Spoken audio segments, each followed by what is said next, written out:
Ernst Gombrich, perhaps the world's best-known art historian, died Saturday in London at the age of 92. He was the author of The Story of Art, which became a standard history. The book sold millions of copies and was translated into 23 languages. It helped reshape the study of visual culture during the second half of the 20th century. He was a lover of classical music and was a teacher for generations at the University of London and the Warburg Institute of London. During World War II, he worked for the BBC as a radio monitor of German broadcasts. In 1945, he dispatched the news of Hitler's death to Churchill. I interviewed Ernst Gombrich in 1995, and tonight we remember him with a look back at that conversation. This is an extraordinary book, as you well know, and as people have praised. How did it come into being?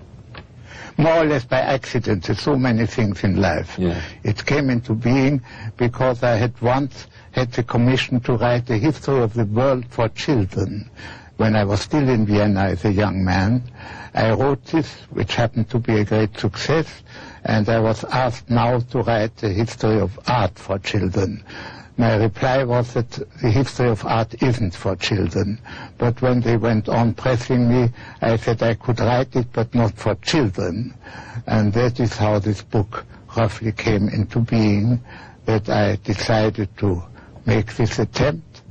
And after a number of interruptions due to the war and other reasons, I even tried to finish it. Why do you think it's met with such acceptance? I think, or I hope, it is because I don't try to give myself airs. I don't try to make a mystery of things which are not a mystery, but I admit that there are mysteries which one needn't discuss because they are too obviously mysteries. You also have said before, and correct me if I'm wrong, because the fact that it's said does not necessarily mean you said it, that the story of art makes a difference. That is the story of art. That is entirely true. I'm glad that you mentioned this. The story in the sense that it is not just a chronicle of one thing after another. There's a chronicle of fashion, for instance. But the development of image making is a story insofar as there is a story also behind the development of flying or other achievements of mankind, insofar as people strove for certain aims and passed on their achievements to others, and so there's a coherence in the story which one can tell as a chain of events which hangs together. Yeah, that seems to be what everybody seems to like so much about it. It is, in fact, what you have brought to bear is the connection and the unfolding story. That's what I try to do, yes. What about modern art? Modern art is an interesting point in this respect, because my story, in a certain sense, is a story of the conflict between two opposing problems or methods of representing the world, which in a simplified form you can say you draw what you know or you draw what you actually see.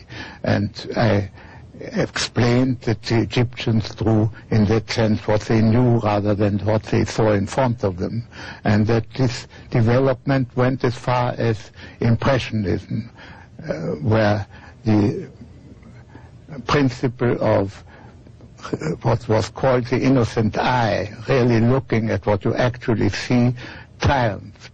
This happened at the end of the 19th century, and the problem of the coming of what was to happen afterwards represents really the story of our century. So when you ask what about modern art is confronted with a certain break in that chain and the search for very different solutions. I try to explain in the book that one of the reasons for this break was that, in a sense, the theory which was underlying Impressionism is a little too simple. We can never completely separate what we know from what we see, and therefore the whole idea broke down, and I should have added, and I did add in a later page, that photography had a lot to do with this too. So the search for alternative, what an artist, an image maker can do, was on, and it still goes on all the time. You have never been a great collector. I've never been a great or a minor collector. Or a minor collector. Yes. Why is that? First of all, I had never a lot of money. Yeah, well, that's a start. But I know good collectors who didn't start with a lot of money. That is true. I have no possessive instincts. I am very happy when I see a great painting in a great gallery or museum, and I don't feel, oh, I wish I would own that. I'm very happy that it's there where it is. To enjoy it in the museum. Exactly. Or the gallery. But you do have prints. My father was a print collector, and I own a number of pleasant prints, and even quite valuable prints. Yeah. Yes. Let me take you back to Vienna. Yes. Your mother knew and was friends with Gustav Mahler and also Sigmund Freud. Yes.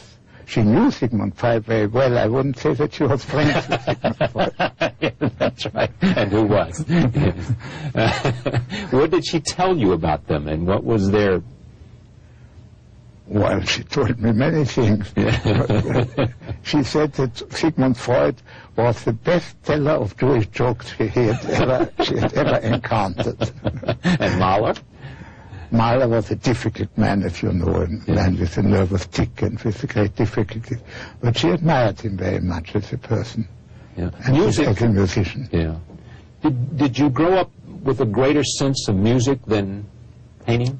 Absolutely, yes. Certainly. Music played a central part in my family and in our house. Were you the first person in London to know of Hitler's death? Yes, so I always tell, and I'm pretty sure it's true. I mean, I listened. How did that happen? What happened was that towards the very end of the war, there was one of these announcements on the German wireless that stand by for an important announcement, and it was pretty obvious that this had to do with Hitler. And so I was called in as a more experienced listener, and I had the idea that to make it as quickly as possible to pass on the news when it came, I wrote on pieces of paper, Hitler abdicates, Hitler dead, Hitler surrenders, and so on and so forth.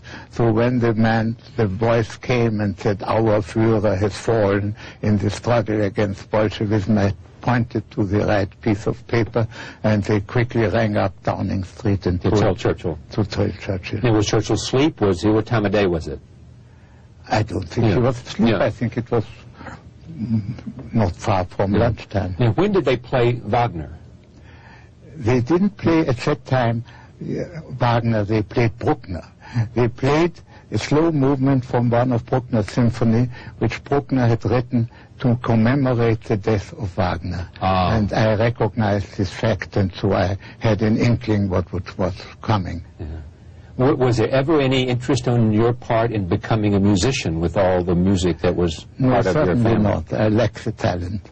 You lack the talent? Yes, I think so. And you were a professor at Oxford?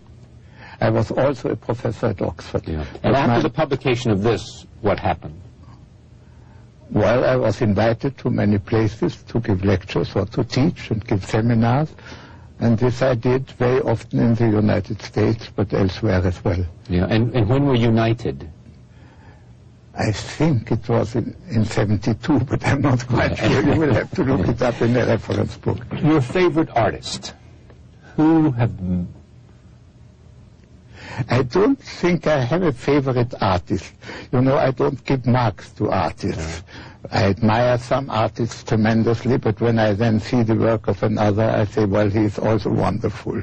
But I admire, for instance, Velázquez enormously. Yeah. I admire Chardin enormously. Artists, in other words, whose métier, whose painting is so totally marvelous in the way they put on paint on canvas that it is miraculous. Ernst Gombrich, who died last week in London at age 92. Thank you for joining us. See you next time.